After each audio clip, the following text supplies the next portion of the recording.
has spoken to thousands of youth, directs a nationally known teen fashion show, and was recently chosen to direct an event for the president of Burundi on his visit to the United States. Most of all, though, he enjoys talking to people in random accents.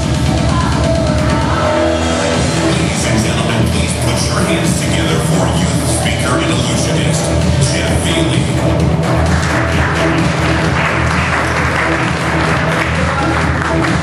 Thanks so much. I brought something brand new to show you guys that's a little dangerous. This is called Suffocation. I'm going to have you guys check out all these items. You can start on the left, move to the right, examine all the shackles that are going to be locked in to make sure that they're legit. Okay, here we go.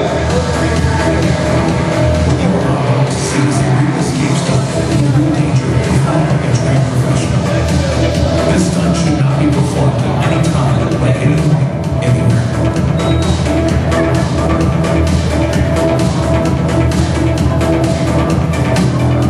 To ensure that Jeff has no keys or lockpicks on his body, he's now being searched with a metal detector.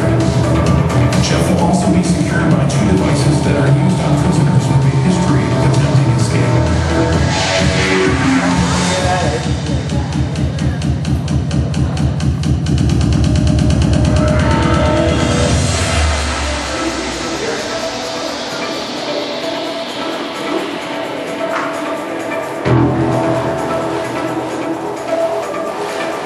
In just a moment, Jeff will be shackled by several restraints and placed inside of a federal mail bag, as used by the United States Postal Service.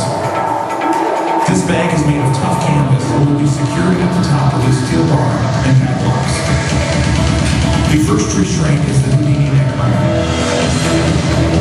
The purpose of this device is to keep handcuffs away from the body, or someone could obtain a lockpick or key, or somehow manipulate the cuffs.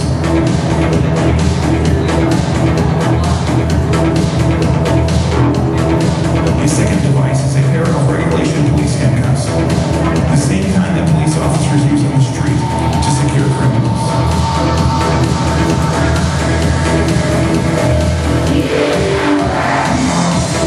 This next restraint is not common, but has been used for years on prisoners who have a history of escaping.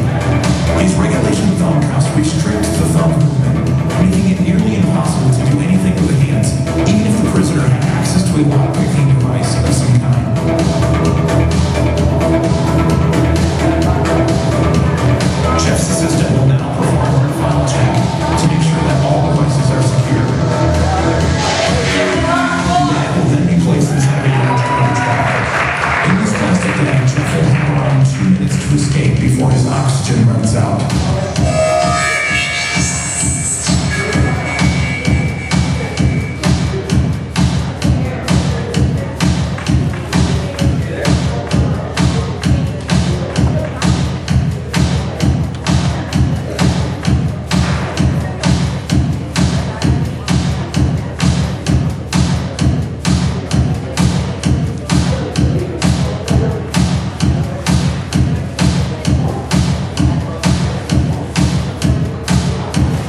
guys want to help me count when we start at 10?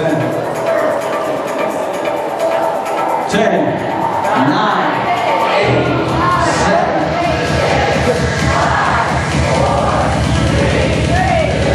All right, give it up for Jeff. Come on, give it up for Jeff.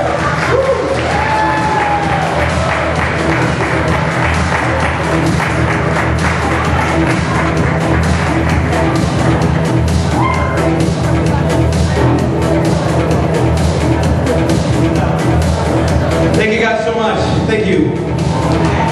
Woo! Man. Y'all should have been in that bag, man.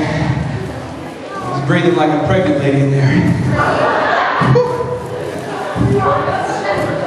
My friends are like, what do you do for fun on Friday nights? I'm like, this. They're like, why? I'm like, so I don't die on Saturday morning?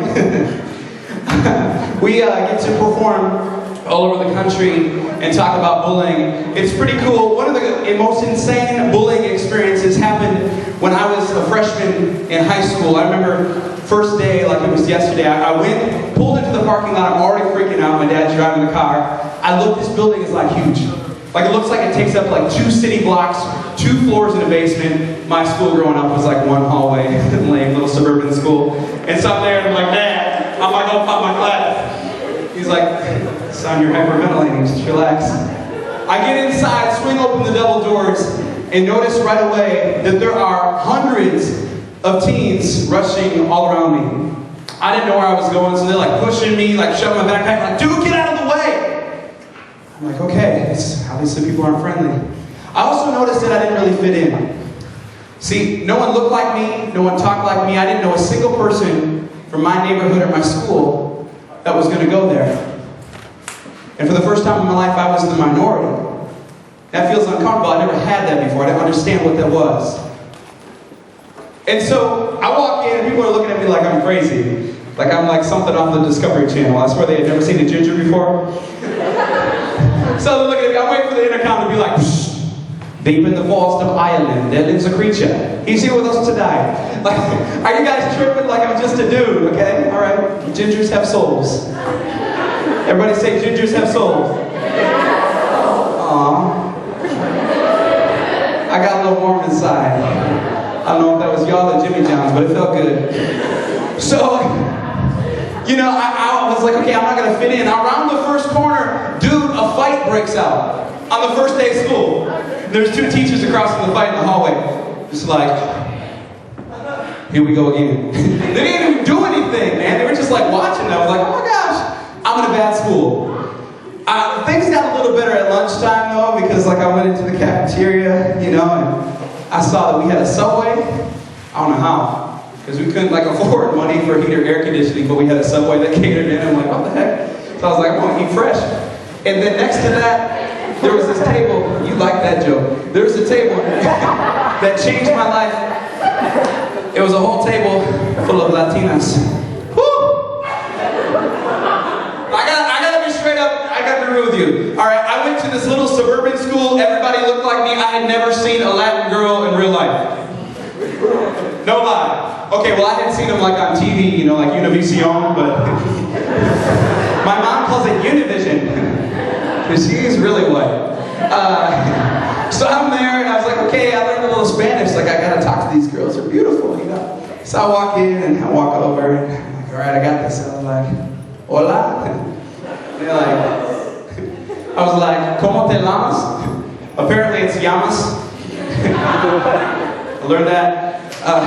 ¿Cómo te llamas? And I was like, me llamo Rojo. These girls are looking at me like, I was like, oh, this is not going to work. So I'm like, all right, I don't fit with anybody in the hallway. The girls in the cafeteria now think I'm a dork, and they're going to go tell everybody, and they speak Spanish, which I don't understand or speak well, apparently. So this is not going to go well. And I was like, okay, maybe I can try one more chance. So the next day I went up, I was like, okay, I ran out of Spanish, but I got to fit in somewhere. So I just started talking in a Latino accent. I was like, hey girl, you know, like, I was thinking maybe like after school, you know, if you're not doing anything, maybe we can like go down to the store and get some Takis or something. You know, like I can hook you up. That didn't work either. But I was like, all right, I'm a loser in this school, I'm gonna get beat up, but I didn't know it was going to happen that day. I'm by the back door of the school. I don't know where y'all go to school, but if you go to a real rough inner city school, you develop this sixth sense, right when a fight's about to break out. So I'm by the back door of the school, which I didn't know the security didn't guard. I was like, Dad, meet me by the back door. He's like, okay. So I'm there by the back door, and all of a sudden I can like sense something in the air, man. Something changes. I'm like, I smell it, right? I can tell. This white dude comes up in a wheelchair and just kind of sits across from me.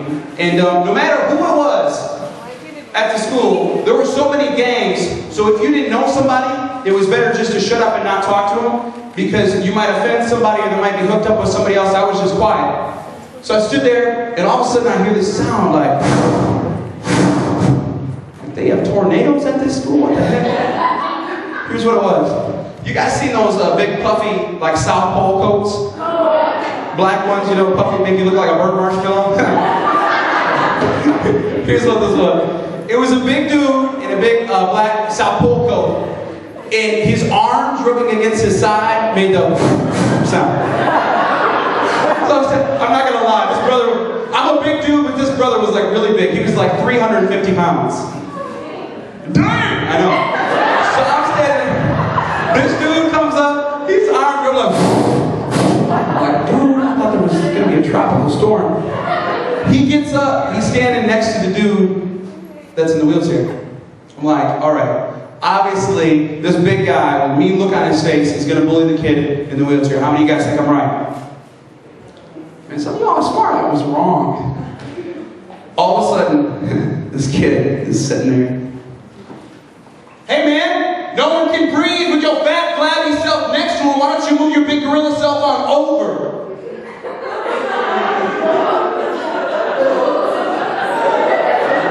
I'm on the other side of the hall like, bro, do you not notice the size of this dude? Like, what are you thinking? Without warning, this big guy puffs up like the Hulk, like, even bigger than he was. Picks the dude out of the wheelchair, boom! Slams him against the wall, cocks his fist back. I'm like, oh my gosh. There's gonna be some blood on the wall today. Then, all of a sudden, my eyes connected with this kid who's against the wall with a hand against his throat. And I heard a little voice in my head. It said, Jeff, what would you want him to do if that was you against the wall? I'm like, oh man, it's my conscience. I gotta do something. He's gonna kill me. So I walk up and I was like, all right, I gotta get tough. I gotta act hard. I gotta be like more tough than this guy. And then I can intimidate him and we'll leave this kid alone. So I was like, all right, I'm about to get a little get on this dude. So, because I'm red? Okay. So I walk up and I was like, all right, you better watch out, bro. He's like, why? I'm like, man, you better watch out, dude. I'm a Jinja Ninja. Watch out. Thankfully, I was like, I thought that through in my head for a second. I stopped the part where I was like, this is not going to work. Sometimes I have really bad ADD. In fact, I got tested 2 years ago. My brain functions as if it was 40% asleep at all times. Which, him being my friend, makes his life really fun and interesting. My grandma came into the doctor with me. We got the testing done. And the doctor came in. He's like, dude, your brain is 40%. Well, he didn't call me dude. But he's like, Mr. Veley, your brain is functioning. Your ADD is so bad, your brain's functioning as if it was 40% asleep. And I'm like, I'm half brain dead right now. My grandma looked at him and she goes, I knew it! Shut up, Grandma. What are you doing? So, sometimes I come up with creative ideas that only get me in more trouble. This was a perfect example. What I had done, I had looked at this big guy, and just by how he looked, his appearance, I had judged him. Thought that he was going to bully the other kid. One of the biggest lies we tell ourselves is that we can tell what somebody is really like by looking at their physical appearance. Or that we can judge their actions based on Tuesday, and by the Tuesday night we've got an opinion, so we know how we're going to interact with them on Wednesday. The reality is we're all bullies, we're all victims, we're all bystanders at different times in our life. And you can catch somebody at a moment when they're making a choice and you can judge them based on everything. Hurting people hurt people. Often people that are hurting the most, have the most to deal with, can project that on others. So what I really did not the Ginger Ninja thing, is this guy comes and he's got me against the wall. He cocked his fist back against me because I'm talking back to him now. And I'm like, oh my gosh, I'm going to wipe my pants. It was my first thought. My second thought is, okay, I got to listen to what the adults in my life have told me about how to end bullying. They had told me, ignore it. That's not really an option. Walk away. Bro, I'm dangling from the ground. Tell the teacher, there's no one around. If I try to scream down the hallway, the guy's going to grab me by my throat and just nail my face. I got a choice at this point. Either try to fight this guy, get squished, or try to end it somehow.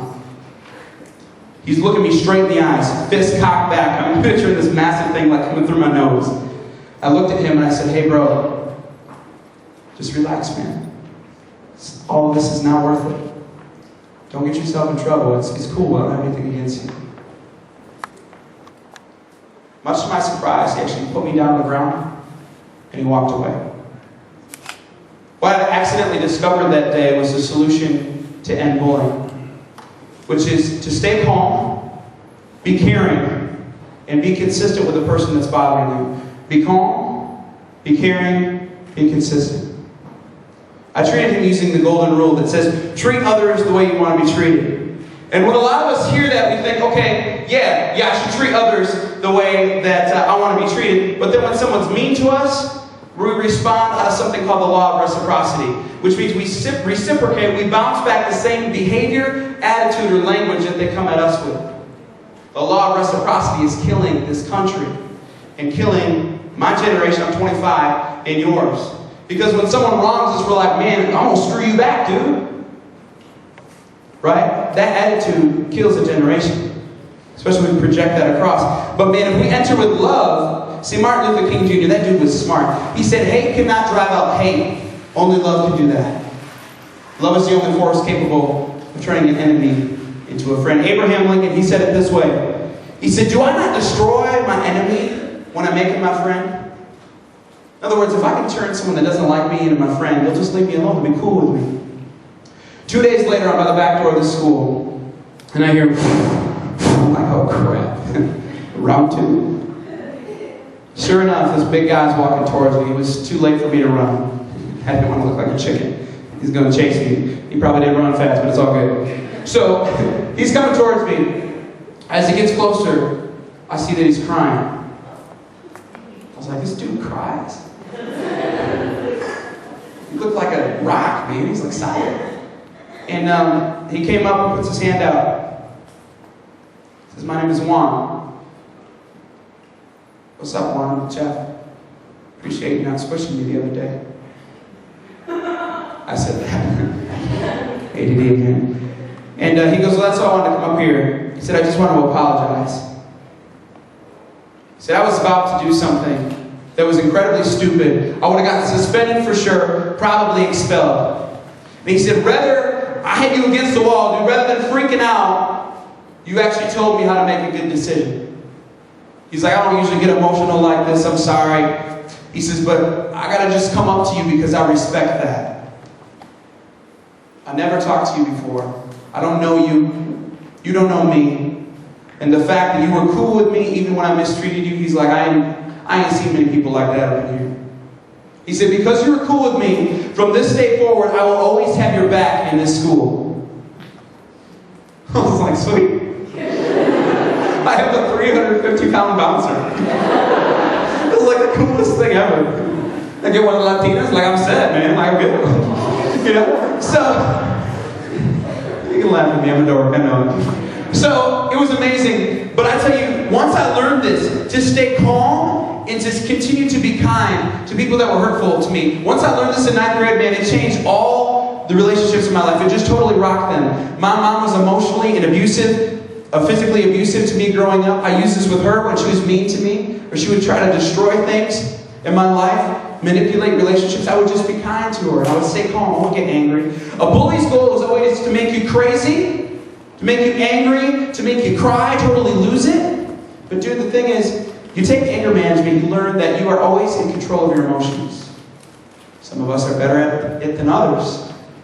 But you can always get to a place where you can control your emotions. You can choose whether or not you're going to be angry. And dude, when you choose to stay calm, man, that bully will lose, and you will win. Being kind to someone who's mean to you. I know that like sounds totally twisted, totally sounds messed up, but dude, I can tell you, not only did it change this guy from my bully to my bodyguard, it changed my mom. Like, I'm going to call my mom after I leave here. I got a trip to Wisconsin. I'm going to call her on the way. Be like, hey mom, presentation was good this morning. Like, my way to Wisconsin. Like, we're cool now. But the only way we got there wasn't the years of counseling. We were there in counseling for 7 years. It wasn't that. It wasn't trying anything else. It was literally being loving to her when she was hateful towards me. That's what changed the relationship. Man, if there's anything that I can like send home with you guys today, it's not me almost dying in the bag like a freak. It's not the music, him bouncing around like a rock star up here. The reason why we do all this is to get your attention, to communicate. You guys all communicate differently. We communicate too. Me dying in the bag trying to breathe is how I communicate. I'm a freak, but it works. This is literally, the reason why I do this is not for your entertainment. The reason why I do this is because this is how I felt in elementary, middle, and high school. I'd allow people's words, people's labels, people's lies to shackle me up to the point where on a daily basis I felt like I was suffocating. I want you guys, if anybody is being bullied in this room, not only would I love to hear your story after this, I would just tell you, don't give up, man. Just like the sculpture.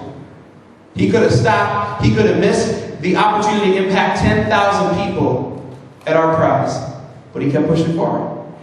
He kept, one little spot at a time, one little area that needed to be improved. He did that one spot at a time. Because he did that, man, look at the beautiful piece that's sitting up here today. You guys can come look at it when we're done. So I want to encourage you guys. For me, it was my mom and this big guy. Who is a person in your life that you need to begin responding to the golden rule? We all got somebody. I mean, who's that difficult person for you? Who's the person that's difficult, hateful, hurtful in your life?